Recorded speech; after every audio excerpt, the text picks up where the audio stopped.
What? You just got your car license and are looking forward to buy your first car? The options are plenty, but they are small and not really known for their safety. But if you're a bit adventurous, why not buy a pre-owned car from a segment above? But is it worth your money? In today's video, I'm going to be telling you if it's worth buying a Skoda Laura for rupees 3.15 lakhs from 2010, or should you just stick to the tried and tested options from Maruti Suzuki.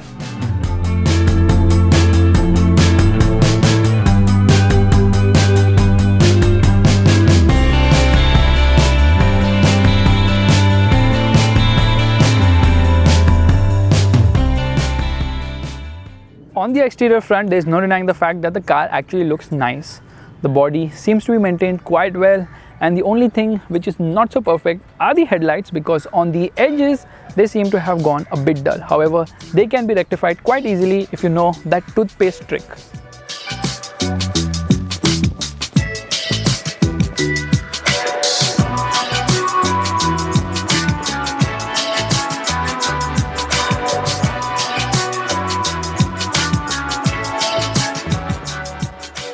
When Skoda made this car, it seemed to have given the dashboard the Botox treatment because it doesn't seem to have aged.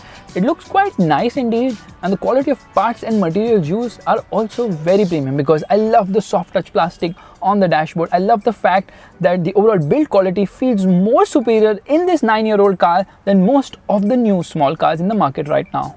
While this is a lower D segment car, it still doesn't have a lot of equipment, like there's no touchscreen, there's no sunroof, heck, there's no reverse parking camera either. But this particular unit has an aftermarket reverse parking camera which actually works quite well. You might also miss steering mounted audio controls as well as a climate control air conditioning. However, it does get rear AC vents. It also gets traction control. Where it completely annihilates a new small car is in terms of build quality, in terms of safety, as well as practicality and space. There are a lot of cubby holes at the front. Rear has decent amount of space on offer, but again, it's only suited for 2 people because of the hump in the center and the fact that it misses out on a center headrest at the rear. Meanwhile, the boot is just massive because the tailgate opens along with the rear windscreen.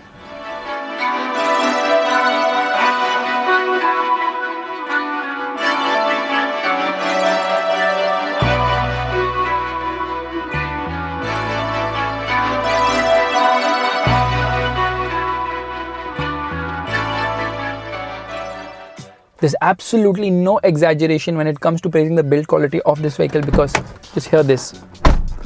It feels so robust, and when I turn on the vehicle, it is a bit on the louder side. Now this is powered by a 1.9 liter diesel engine. Power and torque figures don't really matter because it has enough punch on offer. I mean, the grunt from the motor is nice after you get over the turbo lag. The mid-range is really very strong, and it will go all the way close to 5000 RPM. So yes, it is a punchy car, and it shows no signs of aging in the engine department either, because the motor just feels so smooth and refined, other than the fact that that coarseness is there which is associated with VW diesels. So being a manual, the clutch isn't too heavy as such, so you don't have to actually change the clutch going forward, at least not in the near or foreseeable future. Meanwhile, the gearbox is such a charm. It has really well-defined gates, so shifting through this gear lever, such a pleasure in this vehicle.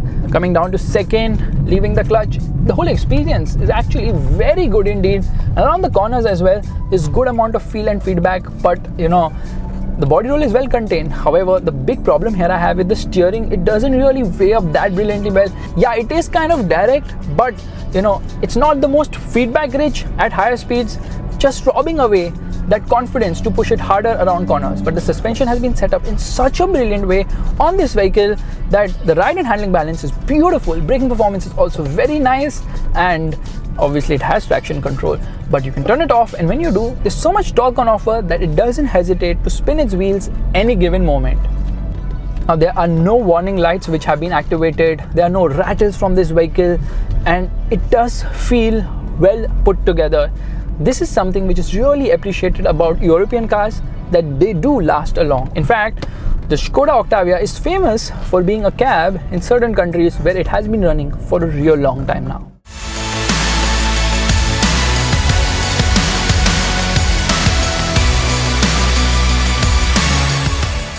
As you saw, this car is in great condition, both cosmetically as well as mechanically.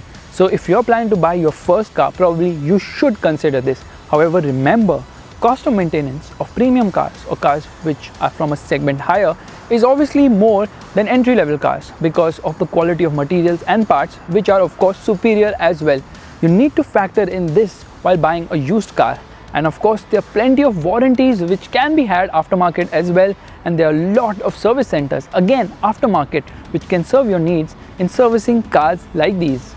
Being a manual, you do not have to worry about the DSG failure which was plagued in older Skoda cars. This particular unit is available at SS Autolinks for a price of Rs 3.15 lakhs. Of course, it seems like a great deal, so make sure you take a test drive to see if this particular vehicle fits your requirement. Thank you so much for watching. If you like this video, make sure to give it a thumbs up, that's the like button, and also subscribe to the MotorBeam channel.